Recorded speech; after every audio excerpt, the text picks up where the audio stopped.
businesses going to then be able to do business with the state? Because a lot of the small businesses, or let's go back in terms of what was the intention of the tender process and not necessarily how has it been implemented over the time that we've experienced it. The whole purpose of the mandate of the tender process was so that, especially when it comes to black-owned and run businesses, are given an opportunity to expand their reach and make money by doing business with the state. So in this case now, when you're saying we're doing away with the tender system, because we hear you, a lot of people have got complaints about the tender system, that it's related to those that are politically affiliated and not necessarily on merit.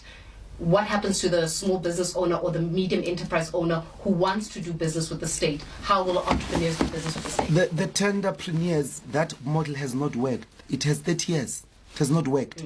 It has not worked to give a township what they call the township. What's happening in the townships?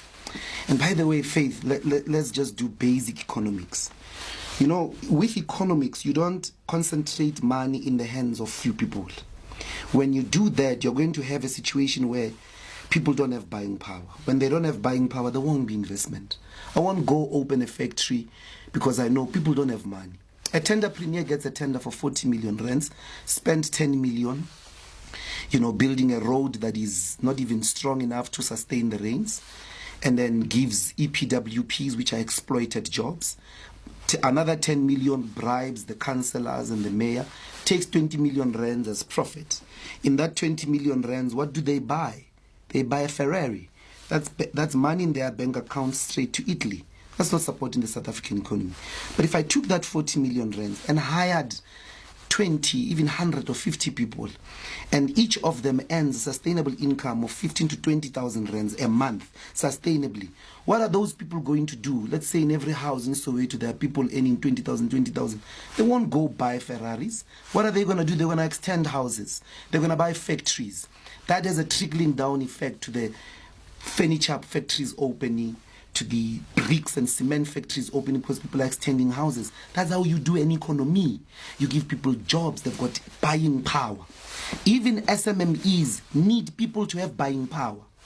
But what are the SMMEs that should be concerned? It's not crippling the state. If you cripple the state, you won't have roads.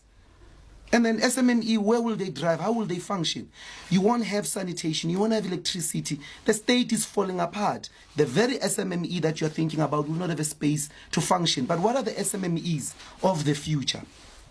They are in the fourth industrial revolution. They're in the productive sector. They must produce goods. They must produce products, cell phones, computers, shoes, clothes. If they do that, the state will buy from them.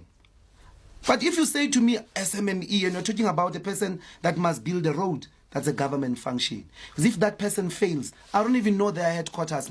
Half of the tenderpreneurs, we don't even know where their office is. When the road is gone, we don't know where to find them. When it comes to infrastructure, public infrastructure development, you've got to make sure you build internal state capacity to deliver state services. That gives a powerful infrastructural developmental trajectory for the functioning of the rest of the economy. Otherwise, you won't have an economy like you do now.